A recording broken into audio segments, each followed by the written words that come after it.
Like a lot of you guys, over the past years, I've spent countless hours trying to improve my tennis, whether that's be working on the court doing drills, in the gym on my fitness,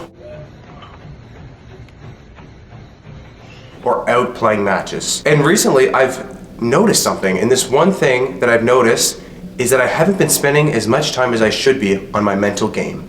And let's be real here, tennis is just as much mental as it is physical, if not more. So this is one thing I've begun to notice in the last 6 to 12 months, is that tennis is so mental, and even more than you may think. So with this, I've begun to realize that my mindset and my mental game, it could be holding me back. So over the last few months, I've done lots of research on top athletes, whether that is tennis players or mental strength, which is what I think is your great gift. I would have to correct you. I have to correct you. It's not a gift.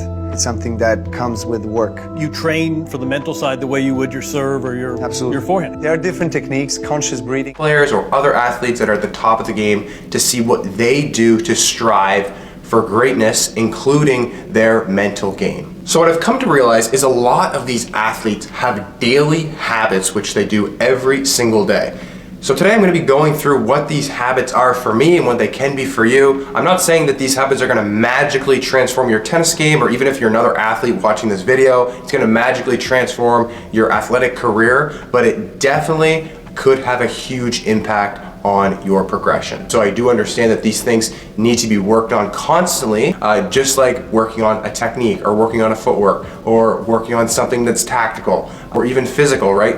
Mental needs to be trained just as much as these other things. So I mentioned habits earlier. So we are going to be talking about habits today, and today there is 6 habits that I want to bring you guys through what I have been doing to improve my mental game as a tennis player. So whether you're a competitive player, you're a college, you want to go pro, or maybe you're even a club player, these habits can help you out on the tennis court, and also, most importantly, help you in life. So the very first habit that I've begun to implement into my daily routine and life is NSDR. So what is NSDR?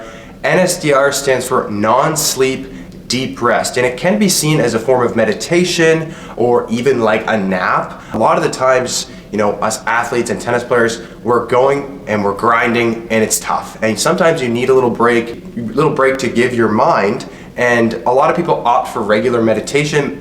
That's great. I'm a fan of meditation as well.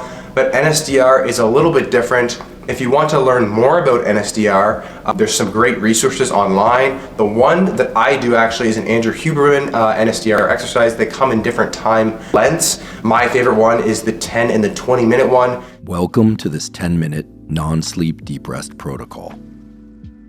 Non-sleep deep rest is a powerful tool that can allow you to control the relaxation state of your nervous system and your overall state of mind. This is a great one to do in the middle of the day, or maybe even before bed, but I typically do it in the middle of the day to kind of help me rejuvenate if I'm feeling a little down as in a little tired, but also a great way to relieve some stress as well. So on to habit number 2. This is a little bit on the nutrition side, and we're gonna be talking about supplements here. Everybody's supplementation is gonna be different. So for me, every morning, I'm taking all my supplements as soon as I wake up with my coffee. Some people don't drink coffee, that's okay. This is just part of my daily routine that I can check off the list. I'm meeting all the things that I need in these supplements. So of course, everyone's different. So if I know that I'm low in something, I will take this supplement, or if I don't like to eat a certain food, but I know it's good for me, I will supplement it with a supplement. So some good things to remember here. If you are, taking supplements or want to try and you want to stay on this routine, you can have like a pill organizer. You can set phone alarms, set time or reminders on your phone. Make sure you're doing this at the same time every day. For me, like I said, I wake up, I have my coffee and have my supplements, and then also there's a couple supplements that I take before bed as well. Habit number 3 might seem a little simple, but it's hydration. Like stated earlier, athletes, tennis players at a high level are going hard every single day. That's on court for multiple hours, that's in the gym for multiple hours. You need to stay up on these things, and all these little things add up, right? So make sure you're keeping track of your water, you have enough electrolytes in your system. When you realize you're in the gym and you're feeling a little dehydrated, or you're out on court, that's a sign you need to, hydrate yourself.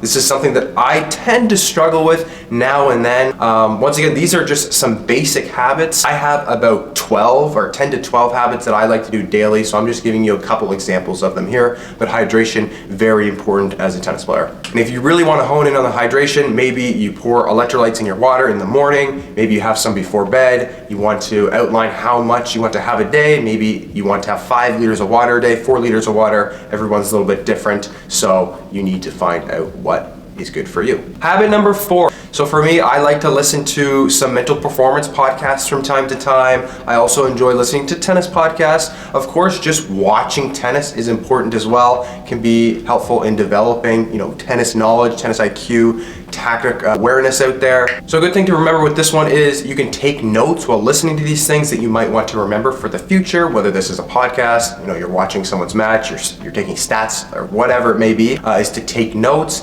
And you can listen to these things, you're laying in bed, maybe you're doing your laundry, maybe you're on the tennis court even, you're warming up, you're cooling down, whatever time fits best for you. All right, number 5, back on the nutrition side of things, is protein intake. This one's very important for me. High performing athletes need to have at least 200 grams of protein. And that is something that I've just learned in the last, 6 months. And I was not meeting this goal, and this is something that was maybe actually hindering my performance as well. So I need to, for me, I know that I need to get close to that 200 marker. So I'm eating protein at breakfast, lunch, and dinner. I'm having my shake, and I may be sprinkling in some other protein items throughout the day to help me feel good from day to day, but also feel good on court. And of course, the 6th one I want to talk about today is the weekly check-in. So I just named 5 habits, example habits. These ones I do every day. I think about these habits every day, but then there's also 5 to 6 other ones that I do as well that I did not share with, and those are extremely personal. So everybody is gonna have these general ones, but they're also gonna have very personal habits as well. So with that, there's gonna be a weekly check-in, and this is that 6th point I'm making here now. And that is at the end of the week, typically on Sundays, you're gonna write down how you did throughout the week with these habits. Did you do well? Did you not do so well? What can you improve on? What did you do good at? All these sorts of things. So then when the next week comes around, you're ready to go. So this is something that's helped me really stay on track with everything. The habits are a great way to kind of build up that mentality. It's not always like sports, psych stuff out on court. A lot of these things are actually off court related as well and tie into like your day-to-day life activities as well. So another thing too is I actually use a habit tracker to jot down all my habits. I have an app on my phone. If you want to give this a go, you can try this as well. One little extra I want to note here with the habits is you can't be perfect with it. You need to know that there's going to be struggles. You're not able to get 100%. Like I said, I'm doing around 12 habits a day that can help me improve my life, but I'm doing it for tennis as well. And there's sometimes that I'll completely get to take a supplement, or I won't get enough sunlight. That's one that I didn't talk about, but my goal is to get a certain amount of sunlight per day. If I don't get it, it's okay. I don't want to beat myself up over it. If I didn't get enough hydration, I know for the next day, maybe I'll write that down at the end of the week in my reflection, but know that it's okay not to be perfect. It's very hard to get to 100%, especially with the more habits you're trying to do. But I encourage you to keep track of these habits, and they will help you. But yeah, guys, that is gonna be it. Thank you guys for watching. These are some example habits that I have been doing, and of course, I'm even doing more. If you would like to learn more, leave a comment. If you enjoyed this video, please like and subscribe. Catch you guys in the next video. Thank you for watching.